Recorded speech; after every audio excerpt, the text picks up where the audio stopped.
Gente, agora a gente vai fazer a correção da semana 3 do PET 2, que trabalha com o tema calorimetria, calor.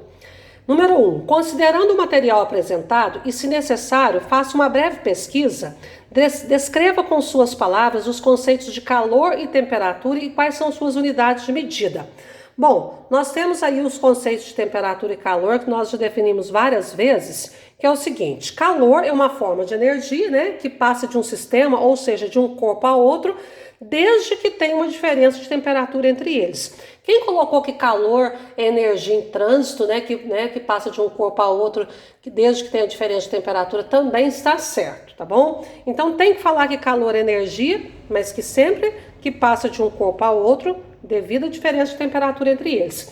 No Sistema Internacional de Unidades, no SI, a unidade de calor é o joule ou o joule, cujo símbolo é o J maiúsculo, tá bom? Temperatura é uma grandeza física que mede o grau de agitação ou, quem colocou, o grau de movimento das partículas de um corpo, né? Pode ser medida em graus Celsius, Fahrenheit ou Kelvin, nas 3 escalas. Os termômetros atuais trabalham com essas 3 escalas, sendo que a escala Celsius é a escala mundialmente usada, a escala Kelvin é a escala oficial do Sistema Internacional e a escala Fahrenheit apenas nos países de língua inglesa, tá bom? Questão número 2. O calor específico de uma substância indica o valor. O calor específico, como a gente explicou lá nas nossas aulinhas, ele indica o valor da quantidade de calor necessária para elevar em 1 grau Celsius a temperatura de 1 grama de uma determinada substância. Então, a única resposta possível aqui é a letra C, tá joia? Número 3. A alternativa correta que define de forma correta o que é a temperatura, que nós acabamos de explicar lá na questão número 1, é a letra E. É uma grandeza associada ao grau de agitação das partículas que compõem um corpo.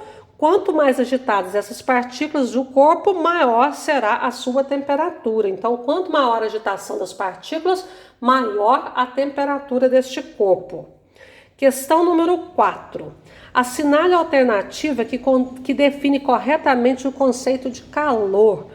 Também, como nós explicamos na questão número 1, o calor é uma forma de energia em trânsito de um sistema para outro. E só ocorre essa energia em trânsito que passa de um corpo para o outro se tiver uma diferença de temperatura entre esses dois corpos, entre esses dois sistemas. Questão número 5 agora.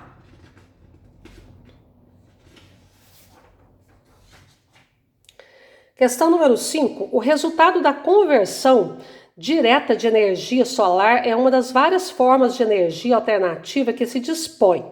O aquecimento solar é obtido por uma placa escura coberta por vidro, pela qual passa um tubo contendo água. A água circula conforme mostra o esquema abaixo. Então tem várias residências, né, que tem o sistema de aquecimento solar. Então tem uma placa no qual passa um tubo, né, que vai por onde tem uma placa de vidro, por embaixo passa um tubo de água, né? Então, como é que fica isso aí? São feitas as seguintes afirmações quanto aos materiais utilizados no aquecedor solar. Número 1. O reservatório de água quente deve ser metálico para conduzir melhor o calor. Esse reservatório aqui não pode ser metálico. Esse reservatório de água, ele tem que ser um reservatório de material isolante, tá? Perdão, o de água quente é esse aqui, ó. O reservatório de água quente, ele tem que ser de material isolante, porque a água quente, se eu colocar metal, o metal esquenta rápido, mas ele esfria rápido. Então, a hora que vier à noite, essa água vai esfriar rapidinho. Então, eu tenho que colocar um material com isolamento, tá? Não pode ser com material condutor. Metal são materiais condutores. Então, essa afirmação é falsa.